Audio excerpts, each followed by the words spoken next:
Hello, good morning everyone. देखिए हम triangle series की अगली थर्ड वीडियो में बनाने जा रहा हूं। देखिए उसमें क्या है थर्ड वीडियो के अंतर्गत। इससे पहले हमने आपको ट्रायंगल की डेफिनेशन और काइंड्स के बारे में बात बताया था। काइंड्स के बारे में हमने on the basis of angles माने राइट एंगल और एक्यूट एंगल और ऑब्ट्यूज एंगल के बारे में कुछ बताए थे। देखिए राइट एंगल के बारे में सिंपली बात करता हूं। राइट एंगल में क्या था, सबसे बड़ी भुजा का वर्ग शेष दो भुजाओं पर बने वर्गों के योग के बराबर होना चाहिए। ठीक है। In case of the acute angle the sum of the greatest square means the front of the obtuse angle के उसमें is greater than remaining sum of the remaining two sides. In case of the acute, अगर हम acute angle की बात करें तो उसमें किसी एक्यूट एंगल के सामने की भुजा का वर्ग less than the sum of the square of remaining two sides. अगर आपसे ये कहा जाए, अब मैं थोड़ी देर के लिए ये बोल देता हूं, एक त्रिभुज की भुजाएं 5, 6, 7 सेंटीमीटर है, यह त्रिभुज कैसा होगा, इसका आप वो बताइए, जो है कि काइंड्स बताइए। What will be the kinds of this triangle, both side is the 5, 6 and 7। It means at first we have to check that whether this triangle is exist और नॉट। सबसे पहले तो हम ये चेक कर लेते हैं, दो भुजाओं का योग तीसरी से बड़ा है तो इसलिए त्रिभुज संभव है, त्रिभुज तो बनेगा। अब विच काइंड्स, कौन से प्रकार का त्रिभुज बनेगा, तो उसके लिए हम सबसे बड़ी भुजा 7 का स्क्वायर करेंगे, तो 7 का स्क्वायर हो गया 49।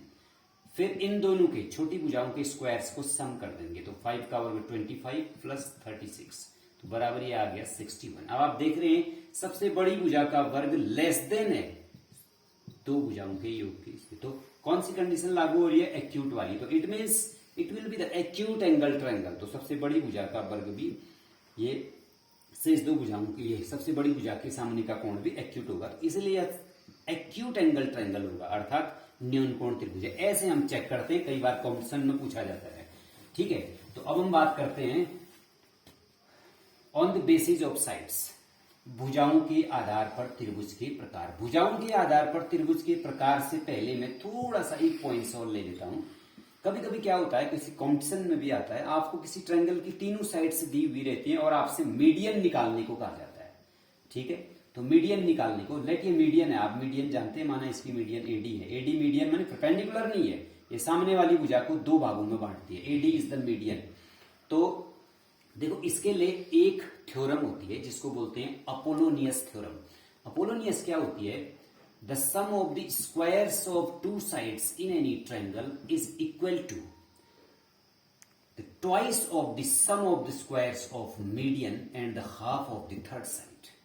It means AB square plus AC square equal to 2 AD square plus BD square, where BD equal to BC upon 2.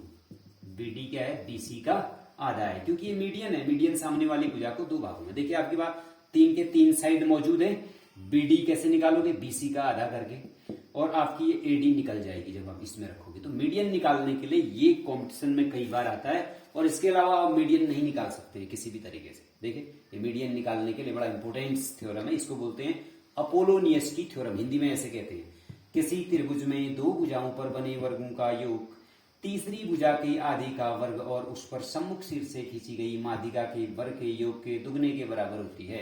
Okay, चलिए अब हम बात करते हैं उसके बाद on the basis of sides, भुजाओं के आधार पर त्रिभुज कितने प्रकार के होते हैं। On the basis of sides, do you know that कि on the basis of sides there are 3 types of triangles. वैसे त्रिभुज और प्रकार के भी हो सकते हैं, कैसे अभी बात करेंगे। सबसे पहले बात करते हैं इक्विलैटरल ट्रायंगल्स। इक्विलैटरल ट्रायंगल आप जानते हैं, इक्विलैटरल ट्रायंगल माने समबाहु त्रिभुज, समबाहु, समबाहु। इक्विलैटरल ट्रायंगल्स, इक्विलैटरल ट्रायंगल, सम माने समान, बाहु माने भुजाएं, ऐसा त्रिभुज जिसकी तीनों भुजाएं समान होती हैं और प्रत्येक कोण 60 डिग्री का होता है। AB equal to BC equal to CA। एक और खास बात, अगर किसी समबाहु त्रिभुज में आप सामने से परपेंडिकुलर ड्रॉन कर देते हैं एडी, तो वो उसकी मीडियन भी होती है, याद रखें। एवरी ऑल 3 आर, 3 के 3 माध्यिकाएं इसकी परपेंडिकुलर भी होंगी, ये भी याद रखना है।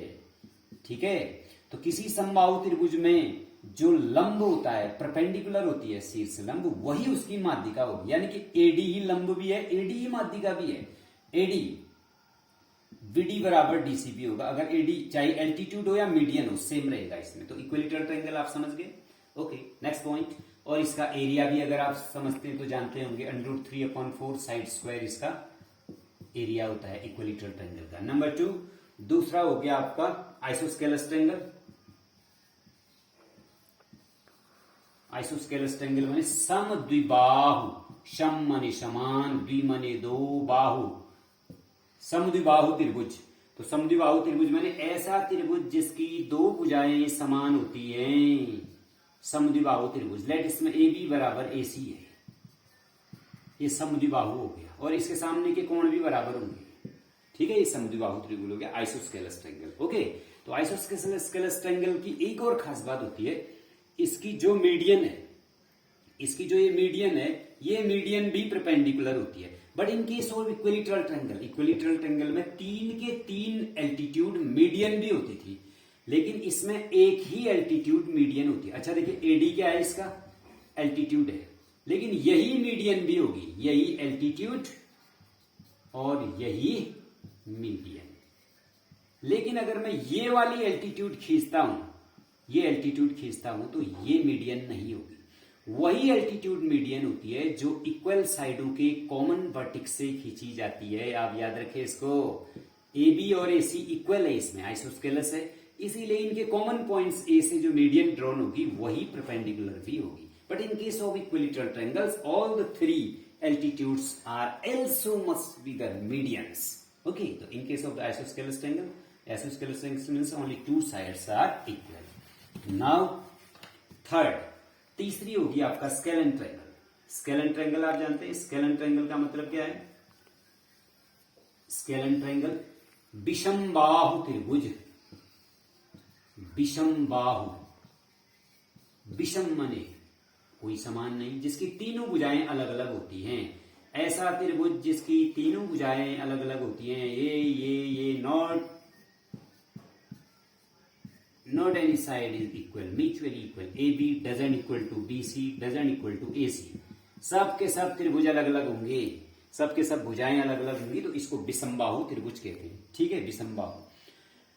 तो अच्छा, होने को कैसे भी हो सकते हैं, और भी कई काइंड से होते हैं, जैसे समकोण समद्विबाहु है ना। तो राइट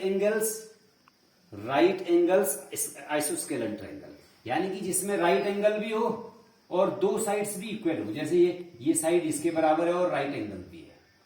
ओके, तो और ऐसा भी हो सकता है right angle scalene triangle. Right angle equilateral नहीं हो सकता है, क्योंकि एक 90 है, उसमें तो 60 होता है। तो इस प्रकार 7 प्रकार के भी ट्रायंगल हो सकते हैं, तो अभी हम उस पर डिस्कस नहीं करते हैं। Okay, thanks. तो आगे आप अपनी डिमांड भेजते रहिए, मैं आगे कोई ट्रायंगल सीरीज की सारी बातें आपको बताऊंगा अगली वाली वीडियोज में। जितनी प्रॉपर्टीज, थ्योरम्स हैं, शॉर्ट में फिर भी बताऊंगा। तो इसको ज्यादा से ज्यादा शेयर कीजिए, सब्सक्राइब कीजिए, और ताकि सारे बच्चों को इसका प्रॉफिट मिल सके। Okay, thanks.